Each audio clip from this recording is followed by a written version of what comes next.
They thought the story ended the moment she walked out. 18 years, reduced to a sentence, a nod, and a quiet exit that barely disturbed the polished glass walls behind her. No argument. No scene. Just the soft click of a door closing on everything she had built. Inside, they exhaled too early, because what they didn't see wasn't the exit. It was the transfer of gravity. 8 seconds. That's all it took for a message to reach someone who had been watching closely. Someone who understood exactly what had just been discarded.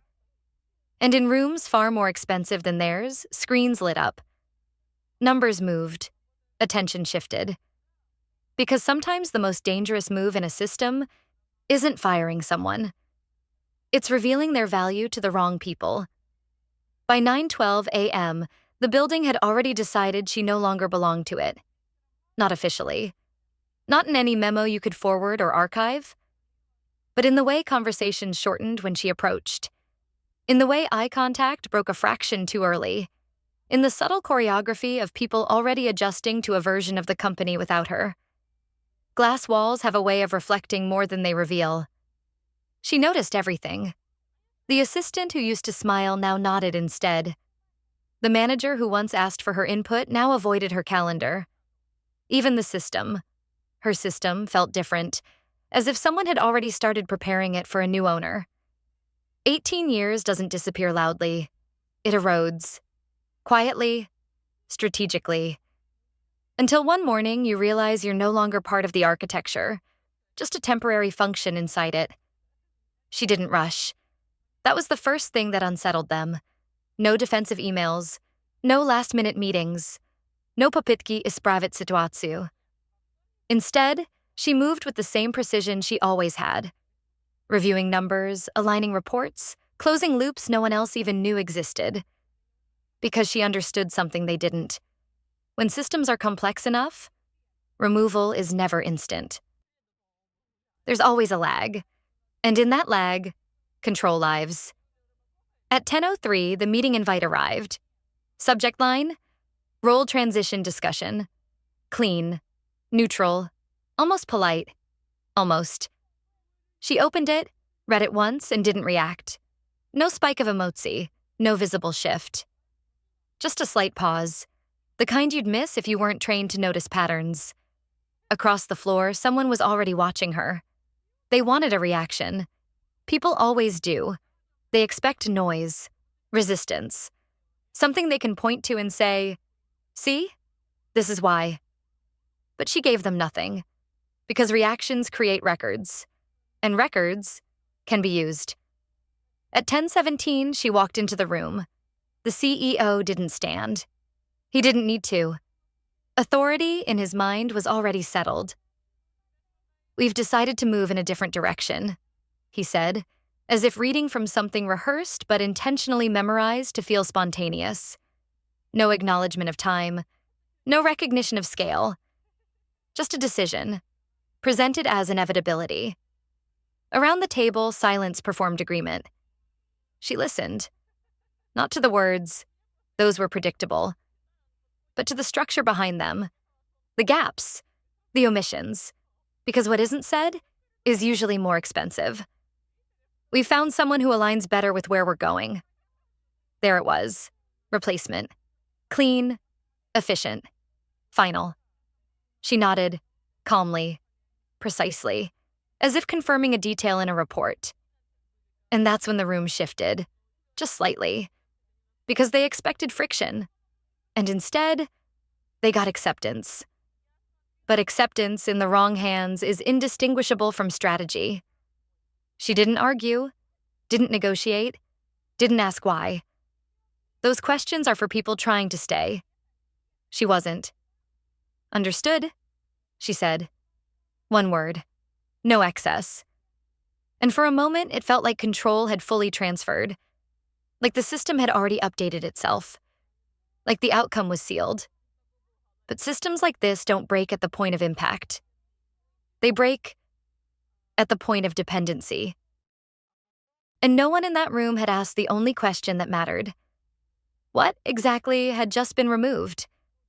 Because outside that room, Beyond the polished table and curated certainty, there were processes still running, decisions still rooting, structures still relying on something they had just disconnected. And those structures had memory. By the end of this morning, it will become clear. They didn't just make a decision. They triggered a chain reaction that can no longer be stopped. By 10:41, the company was still functioning perfectly. Dashboards were green, pipelines were moving.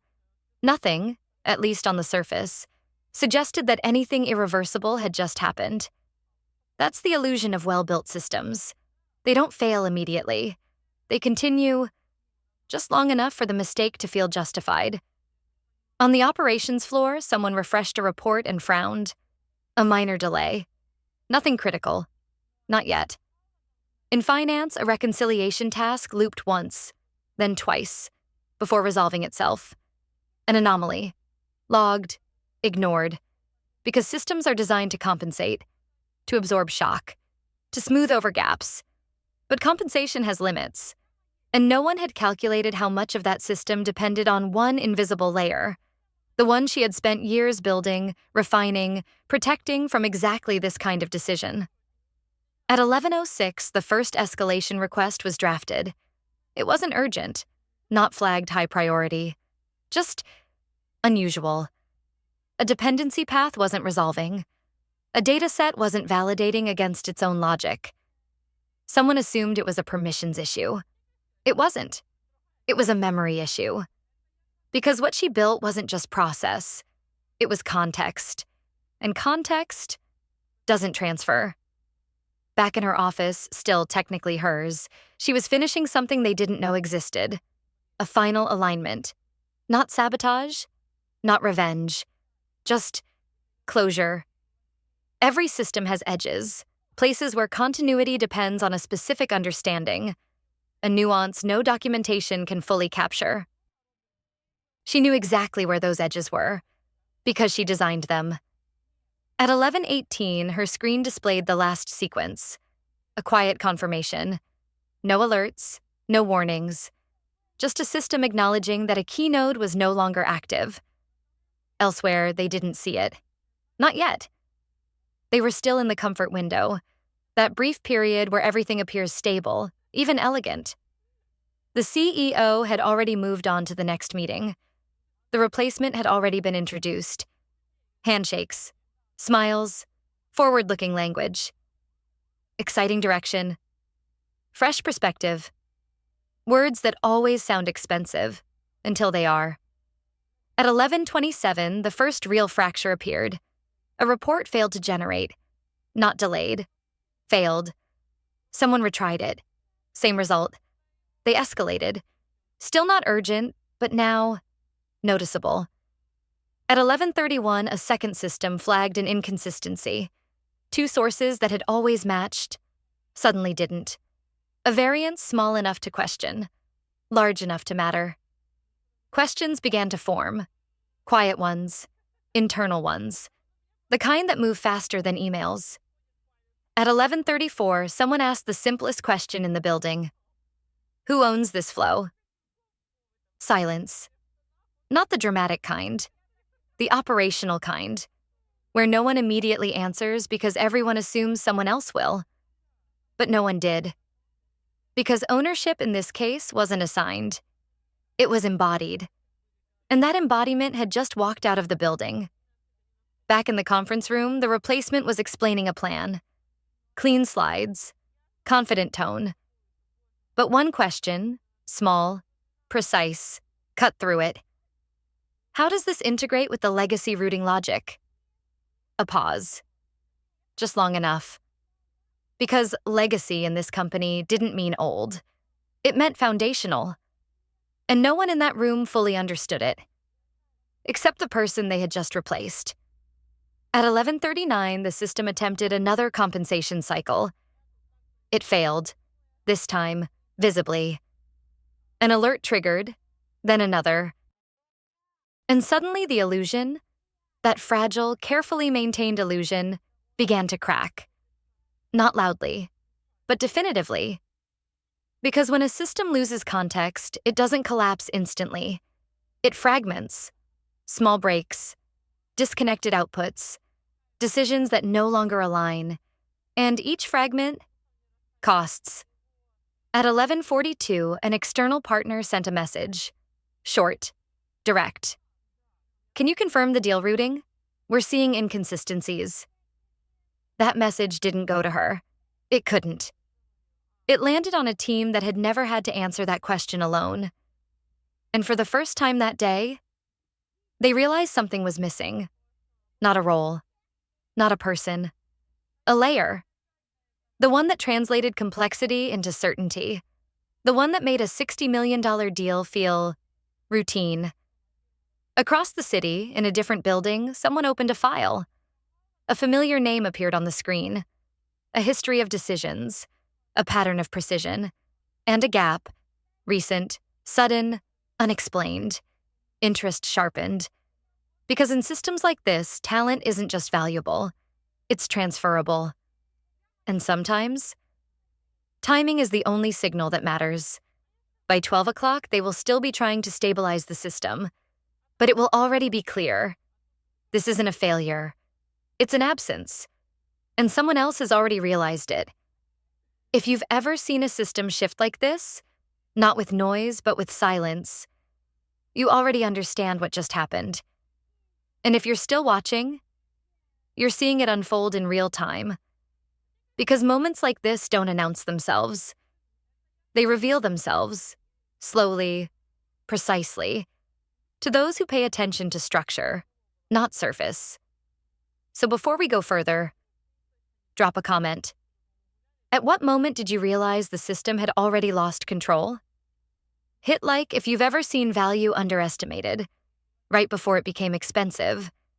And subscribe, because what happens next isn't chaos. It's recalculation. And that's where things become irreversible. By 12:07, the building had stopped pretending. Not completely. Not publicly. But internally, in the quiet channels where real decisions move, the tone had changed. No one said crisis. That word is too loud. Instead, language shifted into something colder, more precise. Variance, unresolved dependency, temporary misalignment. Words that sound controlled, while control is already slipping. In the operations channel, messages began to stack. Short, efficient, too efficient. Rerun failed. Still inconsistent. Need clarification on routing logic. Clarification. That word appeared 3 times in under 2 minutes. Because when context disappears, people don't panic immediately. They ask for explanation. And when explanation doesn't come, panic simply changes its shape. At 12:11, someone finally opened her last documentation folder, the one no one had needed before. Structured, clean, almost elegant. But something was missing. Not information, interpretation. Because documentation captures what? She carried why. And without why, systems don't guide.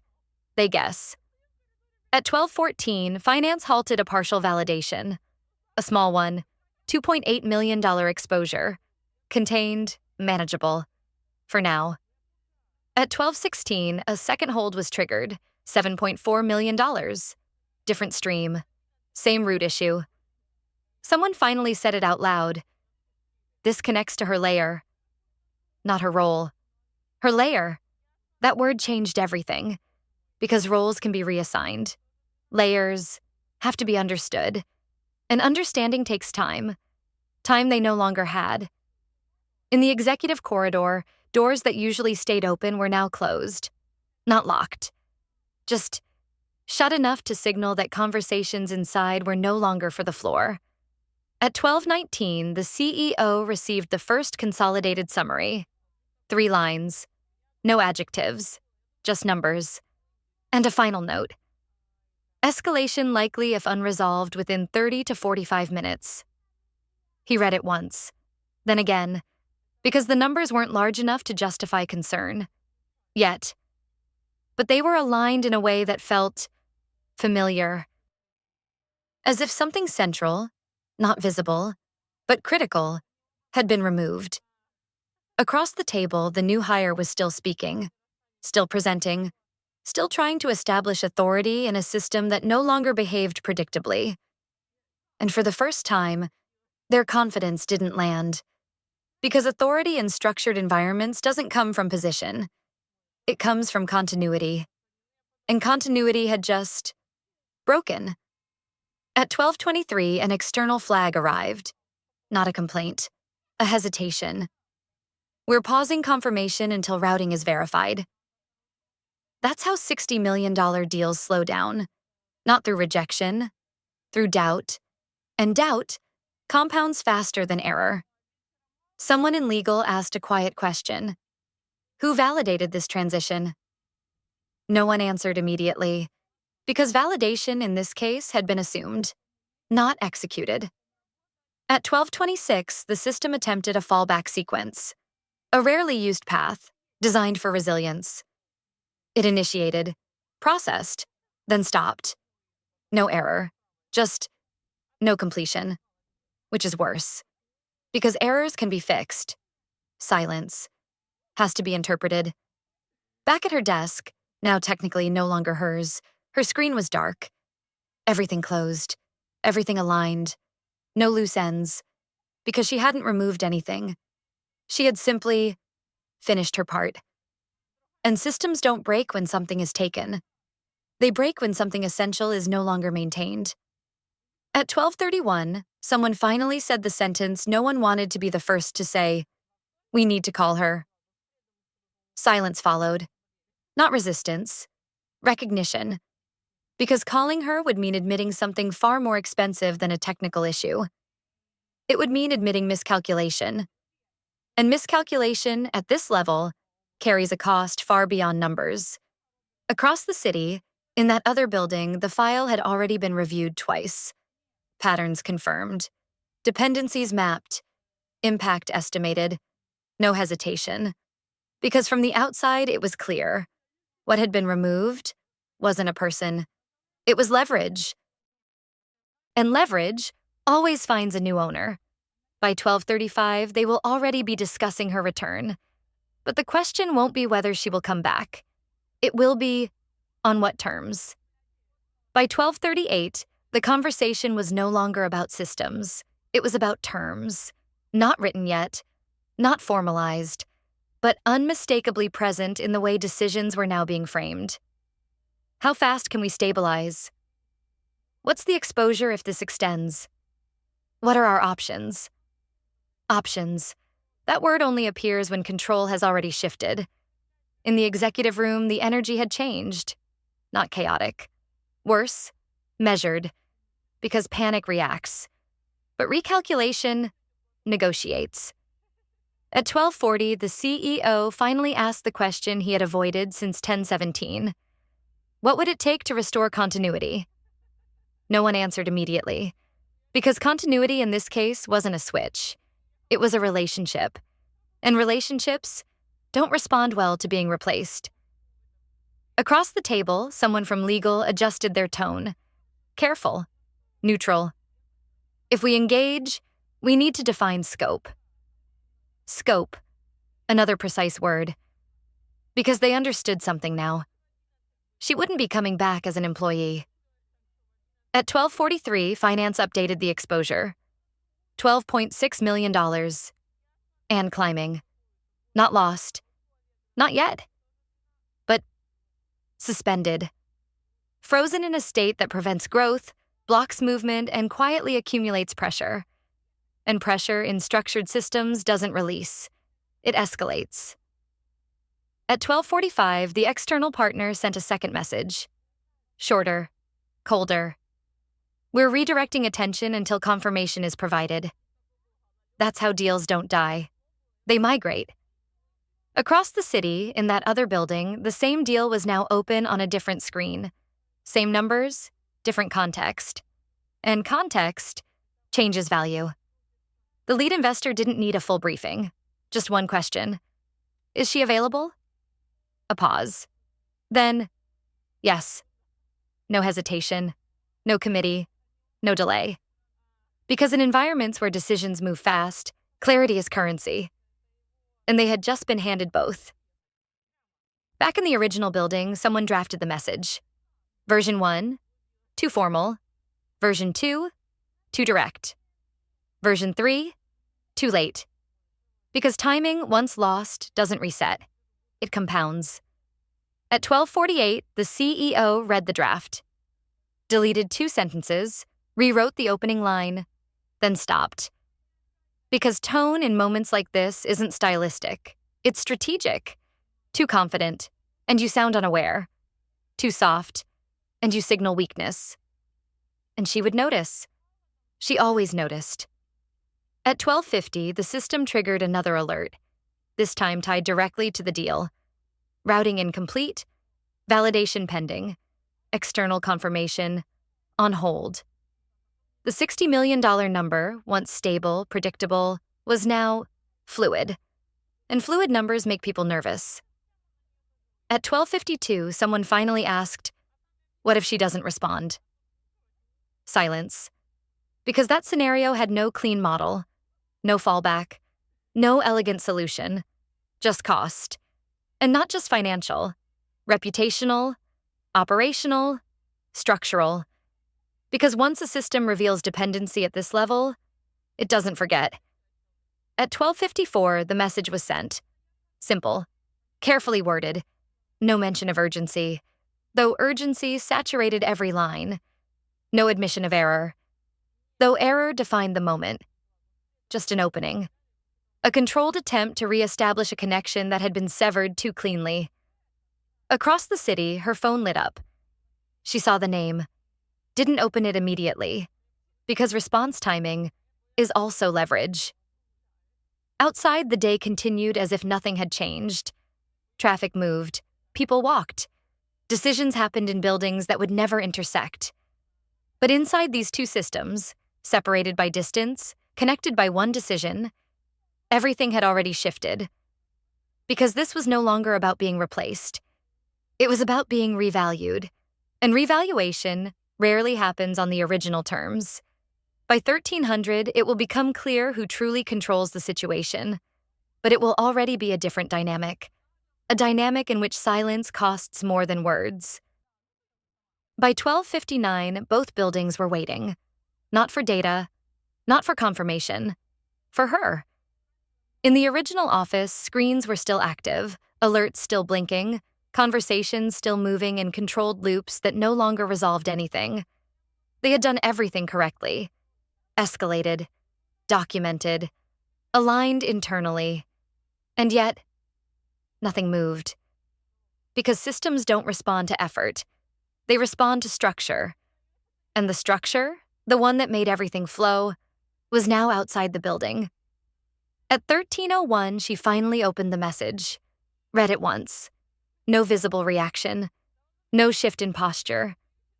Just a quiet understanding of something that had already been decided. Not by them, but by the sequence they had set in motion hours earlier. The message was careful, professional, almost respectful. It spoke about continuity, alignment, temporary engagement.